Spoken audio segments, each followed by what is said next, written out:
Pada kesempatan kali ini, kita akan membahas tentang sebuah negara yang memiliki kisah sukses ekonomi yang luar biasa di benua Afrika. Biasanya, berbicara tentang kemiskinan di Afrika, hampir selalu dikaitkan dengan gambaran yang stereotipikal, kekurangan, kesulitan, dan tantangan yang tidak ada habisnya. Tetapi, bagaimana jika saya memberitahu Anda bahwa di antara semua ekonominya yang gagal, ada satu negara yang justru menonjol dengan perkembangan ekonomi yang cerah dan makmur? Negara itu adalah Botswana. Botswana memperoleh kemerdekaannya pada tahun 1966. Sejak saat itu, negara ini telah melampaui semua tetangganya dalam hal kekayaan, kebebasan, dan keamanan dengan selisih yang sangat besar. Bahkan, Botswana berhasil menjadi teladan tidak hanya bagi sebagian besar negara di benua Afrika, tetapi juga bagi negara-negara berkembang di seluruh dunia. Dalam kurun waktu 50 tahun terakhir, produk domestik bruto negara ini meningkat sebesar 1.200%, sebuah pencapaian yang menakjubkan dan menunjukkan betapa luar biasanya perkembangan ekonomi Botswana. Pencapaian tersebut tidak hanya diukur dari sisi ekonomi, tetapi juga dari kualitas hidup warganya. Menurut Indeks Pembangunan Manusia, Botswana menawarkan kualitas hidup yang lebih tinggi bagi penduduknya, melampaui negara-negara seperti Maroko, Rwanda, dan Madagaskar.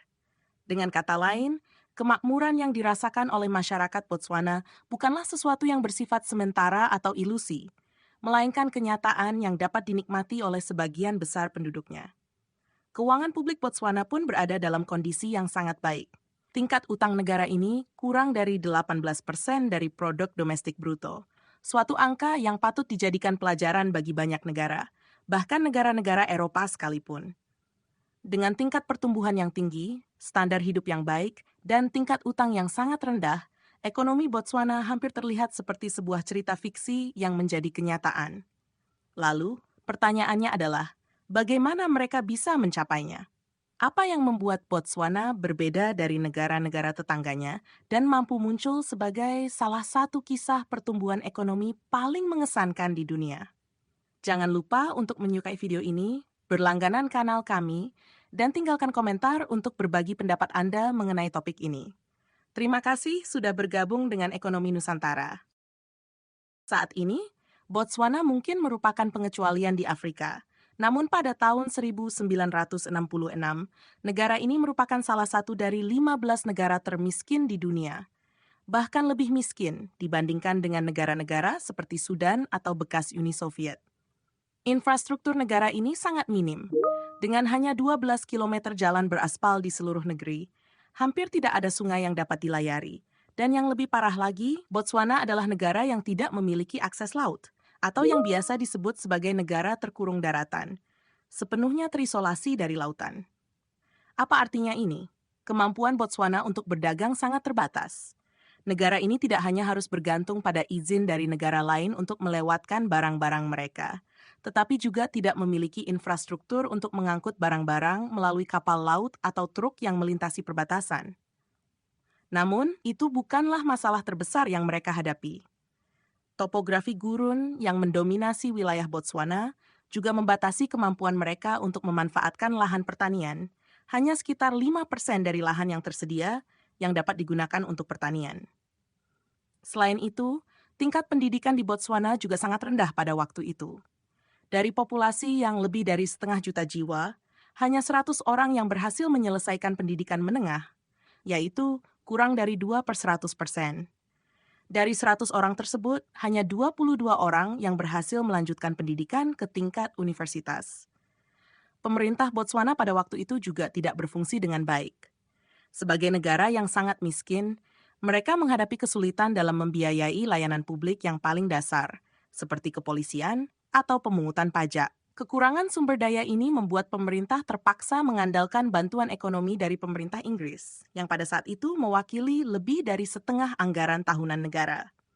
Dengan kata lain, meskipun Botswana sudah merdeka sebagai bekas koloni Inggris, negara ini masih sangat bergantung pada bantuan dari mantan penjajahnya. Lalu, apa hasilnya? Semua faktor ini menunjukkan bahwa Botswana seharusnya berada dalam jalan menuju kegagalan dan stagnasi, seperti banyak negara lainnya di wilayah tersebut. Namun kenyataannya tidak seperti itu. Negara ini berhasil keluar dari situasi sulit tersebut dan menjadi salah satu negara yang paling makmur di Afrika. Pertanyaannya adalah, bagaimana bisa? Apa yang menyebabkan Botswana berhasil bertahan dan makmur meski menghadapi berbagai kesulitan yang besar? Berbeda dengan banyak negara Afrika lainnya, Botswana memiliki salah satu pemimpin politik paling kompeten di abad ke-20, yang muncul pada tahun-tahun awal kemerdekaannya. Ia adalah kepala suku Seretse Khama. Pada tahun 1961, Khama mendirikan Partai Demokrat dan memimpin negara dengan satu tujuan utama, melindungi demokrasi negaranya. Di bawah kepemimpinannya, ia melakukan reorganisasi birokrasi negara, menjadikannya lebih efisien dan lebih hemat. Jabatan-jabatan penting diberikan berdasarkan prestasi, bukan berdasarkan afiliasi suku dari kandidatnya. Semua langkah ini dilakukan sambil tetap menjamin hak-hak sipil dan politik bagi seluruh warganya. Meskipun langkah-langkah tersebut mungkin terdengar biasa bagi mereka yang biasa tinggal di negara maju, namun percayalah, pada abad yang lalu di Afrika, langkah-langkah ini sangat revolusioner. Di saat negara-negara lain seperti Somalia dipenuhi dengan korupsi akibat pengaruh elit suku, Seretse Khama berhasil membangun salah satu sistem administratif yang paling berfungsi dengan baik di Afrika. Bahkan, saat ini, Botswana memiliki salah satu tingkat korupsi terendah di dunia, bahkan lebih baik dibandingkan dengan beberapa negara Eropa seperti Italia dan Polandia. Lalu, apa kunci keberhasilan kepemimpinan Seretse Khama? Jawabannya terletak pada satu kata, pendidikan. Perlu diingat, pada tahun 1966, Botswana hanya memiliki 22 mahasiswa universitas di seluruh negeri dan hanya 100 orang yang berhasil menyelesaikan pendidikan menengah. Pemerintah Botswana tentu menyadari bahwa ini adalah masalah besar. Mencari pegawai negeri yang mampu menjalankan sektor publik dengan efektif adalah tantangan yang luar biasa.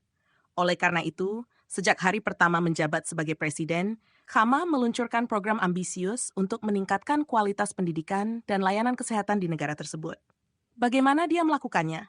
Salah satunya dengan mengalokasikan sumber daya ekonomi yang sangat terbatas untuk proyek-proyek seperti pembangunan rumah sakit, kampanye vaksinasi, dan pendanaan sistem pendidikan baru yang lebih luas. Hasilnya, rencana tersebut berhasil. Pada akhir tahun 1990-an, lebih dari 80% anak-anak di Botswana menerima pendidikan dasar. Angka yang jauh lebih tinggi jika dibandingkan dengan negara-negara tetangga di Afrika. Secara logis, peningkatan jumlah lulusan pendidikan ini berujung pada lebih banyak orang yang melanjutkan ke universitas. Di mana sebelumnya tenaga kerja sektor publik berasal dari negara-negara seperti Inggris, Prancis, atau Amerika Serikat, kini posisi-posisi tersebut mulai diisi oleh warga Botswana asli, yang untuk pertama kalinya cukup terdidik untuk tidak lagi membutuhkan tenaga asing. Dengan demikian, masalah pendidikan di Botswana mulai teratasi, dan negara ini mulai menunjukkan perkembangan pesat di berbagai sektor. Adapun situasi kesehatan di Botswana, angka harapan hidup terus menunjukkan peningkatan sejak negara ini merdeka hingga akhir tahun 1980-an. Pada tahun 1978, angka harapan hidup di Botswana telah melampaui 60 tahun. Peningkatan dalam kualitas kesehatan dan pendidikan ini berdampak besar.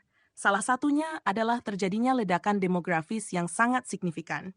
Hal ini memberikan Botswana peluang untuk memperluas jaringan produktifnya lebih jauh di masa depan. Namun, perlu dicatat, Botswana masih menghadapi tantangan besar. Salah satunya adalah masalah infrastruktur yang sangat minim.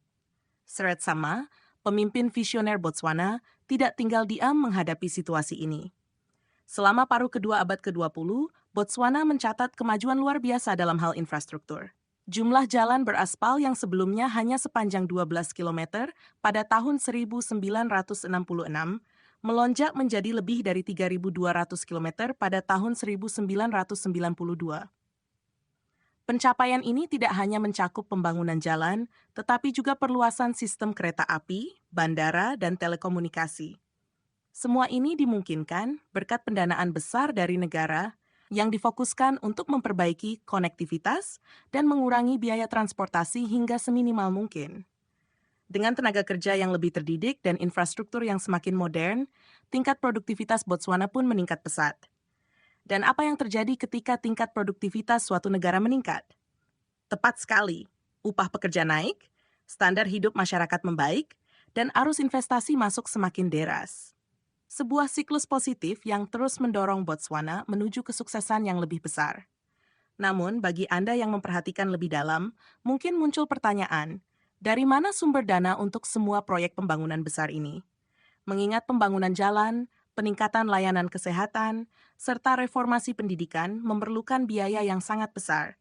Dari mana Botswana mendapatkan mal untuk memulainya?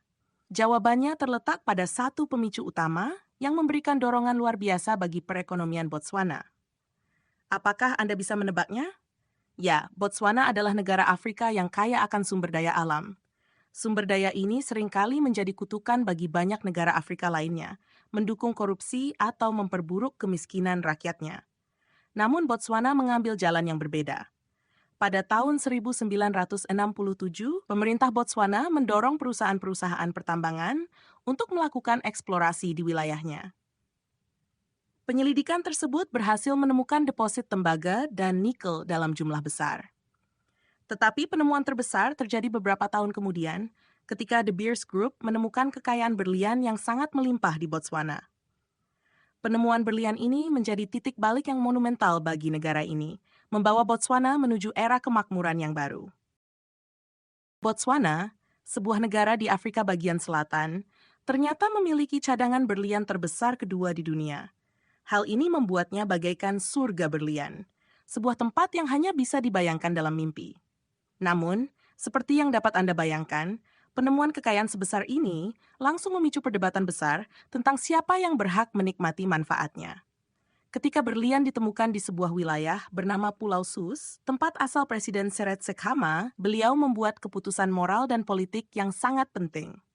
Bukannya menyerahkan pendapatan berlian kepada elit sukunya sendiri, Khama justru memutuskan untuk menjadikan negara Botswana sebagai pemegang saham utama dalam pengelolaan dan eksploitasi mineral tersebut.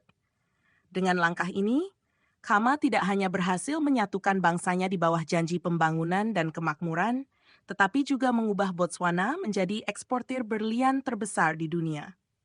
Negara ini mendapatkan 50% dari seluruh keuntungan yang dihasilkan, baik selama maupun setelah masa kepresidenannya. Lalu, apa yang dilakukan Botswana dengan kekayaan besar tersebut? Pendapatan dari berlian digunakan untuk mendanai program modernisasi yang telah kita bahas sebelumnya. Selain itu, berkat sistem pemerintahan yang demokratis dan visi penyatuan bangsa dari Seretse Khama, berlian tidak menjadi pemicu konflik etnis atau perang saudara seperti yang terjadi di negara-negara Afrika lainnya. Sebagai perbandingan, tempat seperti Sierra Leone, Zimbabwe, atau Republik Demokratik Kongo yang juga kaya akan sumber daya mineral justru terperosok dalam kekerasan antar kelompok yang berebut menguasai kekayaan tersebut. Botswana berhasil menjadi salah satu dari sedikit negara di Afrika yang tidak terkorupsi oleh kekayaan alamnya. Dalam tahun-tahun berikutnya, Botswana mencatat pertumbuhan ekonomi yang luar biasa, dengan rata-rata lebih dari 7% per tahun. Angka ini bahkan lebih tinggi dibandingkan negara-negara seperti Singapura atau Korea Selatan. Ekonomi Botswana tumbuh begitu pesat sehingga berlipat ganda setiap 10 tahun selama 3 dekade berturut-turut. Namun, meskipun berlian menjadi penggerak utama ekonomi negara ini, Botswana tidak lepas dari tantangan. Tidak semua yang berkilau adalah berlian. Pada awal periode keajaiban ekonomi mereka, pertumbuhan Botswana sangat bergantung pada harga mineral yang membuatnya rentan terhadap fluktuasi pasar global. Ketika harga berlian turun, ekonomi Botswana pun terkena dampaknya. Situasi ini mirip dengan kondisi negara-negara penghasil minyak di Timur Tengah yang perekonomiannya sangat bergantung pada harga minyak dunia. Dengan semua pencapaian dan tantangannya, Botswana memberikan pelajaran penting bagi dunia tentang bagaimana sebuah negara dapat mengelola kekayaan alam dengan bijak dan membangun fondasi ekonomi yang kuat untuk generasi mendatang. Selain itu, kekayaan mineral seperti berlian tidaklah abadi. Pada akhirnya, deposit berlian dan mineral lainnya akan habis, dan ketika saat itu tiba, ekonomi Botswana berisiko menghadapi krisis besar. Menyadari hal ini, pemerintah Botswana mengambil langkah strategis untuk menjaga keberlanjutan ekonomi negara dengan merancang strategi diversifikasi industri. Sejak awal dekade 1970-an hingga saat ini, berbagai presiden Botswana telah berupaya keras untuk mengurangi ketergantungan negara pada ekspor berlian. Langkah pertama yang diambil adalah mendorong pertumbuhan sektor-sektor lain, seperti pariwisata dan manufaktur, dengan memberikan potongan pajak serta mendirikan lembaga pengembangan industri. Upaya ini dimaksudkan untuk menciptakan sumber pendapatan baru yang dapat menggantikan berlian di masa depan. Namun, perkembangan sektor manufaktur Botswana belum secepat yang diharapkan. Hingga saat ini, sektor manufaktur hanya menyumbang sekitar 5% terhadap produk domestik bruto negara tersebut. Angka ini cukup rendah jika dibandingkan dengan negara-negara penghasil komoditas lainnya seperti Arab Saudi atau Brunei Darussalam. Meski demikian, bukan berarti upaya diversifikasi industri ini gagal sepenuhnya. Tantangan ini menunjukkan bahwa Botswana membutuhkan pendekatan yang lebih luas untuk benar-benar mengurangi ketergantungan pada berlian. Strategi kedua yang diambil adalah memperluas pasar internasional. Botswana mulai membuka diri untuk investasi asing, menjadikannya salah satu negara di Afrika dengan jumlah investasi asing terbanyak. Langkah ini tidak hanya membantu Botswana mengembangkan sektor ekonomi lainnya, tetapi juga menarik ribuan wisatawan mancanegara. Pariwisata pun tumbuh pesat dan kini menjadi salah satu pilar utama perekonomian nasional. Untuk mendukung upaya diversifikasi ini, pemerintah Botswana menurunkan pajak, memangkas regulasi yang rumit, dan menerapkan kebijakan pengeluaran yang sangat konservatif. Langkah-langkah ini menciptakan lingkungan ekonomi yang stabil dan menarik bagi investor asing. Selain itu, kebijakan perdagangan yang lebih terbuka mendorong sektor jasa dan pariwisata berkembang, menciptakan lapangan kerja baru, serta menstabilkan pertumbuhan ekonomi. Dengan pendekatan yang strategis dan hati-hati ini, Botswana telah menunjukkan komitmen mereka untuk membangun masa depan yang lebih mandiri, tanpa sepenuhnya bergantung pada sumber daya alam yang suatu saat akan habis. Keberhasilan ini tidak hanya memberikan pelajaran bagi negara-negara lain di Afrika, tetapi juga bagi seluruh dunia tentang pentingnya visi jangka panjang dalam pengelolaan ekonomi. Saat ini, Botswana telah menjelma menjadi salah satu negara dengan tingkat kebebasan ekonomi tertinggi di dunia. Negara ini menduduki peringkat ke-36 dari 184 negara, bahkan mengungguli beberapa negara Eropa seperti Spanyol dan Prancis. Prestasi ini menunjukkan bahwa Botswana telah berhasil mengelola perekonomiannya dengan sangat baik, meskipun tentu saja perbandingan dengan negara-negara tersebut tidak selalu menjadi tolok ukur utama. Pengaruh berlian terhadap produk domestik bruto Botswana juga terus menurun dalam beberapa tahun terakhir. Pada tahun 2023, kontribusi berlian tercatat kurang dari 20% terhadap produk domestik bruto. Namun, langkah paling visioner yang diambil Botswana sebenarnya terjadi jauh sebelumnya, pada awal dekade 1990-an. Pemerintah mendirikan sebuah dana kekayaan negara yang dikenal sebagai Pula Fund. Dana ini mirip dengan model yang digunakan Norwegia untuk menyimpan cadangan dari keuntungan sektor minyak. Melalui Pula Fund, Botswana menginvestasikan keuntungan dari sektor pertambangan ke dalam saham, obligasi, dan properti di luar negeri. Dengan cara ini, mereka memastikan bahwa kekayaan dari sumber daya alam yang terbatas ini dapat diwariskan kepada generasi mendatang dan membantu mengurangi dampak negatif jika terjadi penurunan ekonomi di masa depan. Namun, di balik berbagai keberhasilan tersebut, Botswana masih menghadapi sejumlah tantangan serius. Tingkat prevalensi HIV yang tinggi di kalangan penduduk dewasa menjadi salah satu masalah kesehatan yang sangat mengkhawatirkan. Selain itu, ketimpangan ekonomi terus meningkat dari tahun ke tahun, yang memperlebar jurang antara kelompok masyarakat yang lebih kaya dan yang kurang mampu. Tingkat pengangguran yang tinggi juga menjadi pekerjaan rumah besar bagi pemerintah Botswana, karena hal ini berpotensi menghambat laju pertumbuhan ekonomi yang sudah dicapai. Meski begitu, cerita sukses Botswana tetap menjadi inspirasi. Sebagai salah satu contoh keajaiban ekonomi di benua Afrika, negara ini menunjukkan bagaimana pengelolaan yang bijak terhadap sumber daya alam dapat membawa manfaat besar bagi pembangunan jangka panjang. Jika Botswana mampu mempertahankan tingkat pertumbuhan ekonominya yang stabil dalam beberapa dekade mendatang, bukan tidak mungkin negara ini akan menjadi kekuatan besar baru di Afrika, sekaligus memberikan pelajaran penting bagi dunia tentang arti sebenarnya dari pengelolaan sumber daya yang berkelanjutan. Sekarang, kami ingin mendengar pendapatmu. Apakah menurutmu Botswana layak menjadi model bagi negara-negara Afrika lainnya? Atau mungkin negara ini hanya beruntung menemukan berlian di waktu yang tepat? Jangan ragu untuk berbagi pandanganmu di kolom komentar. Jika kamu menyukai video ini, jangan lupa untuk memberikan tanda suka, dan jika kamu ingin terus mendukung saluran ini, klik tombol berlangganan dan ikuti kami di media sosial. Jaga kesehatanmu, dan sampai jumpa di video berikutnya.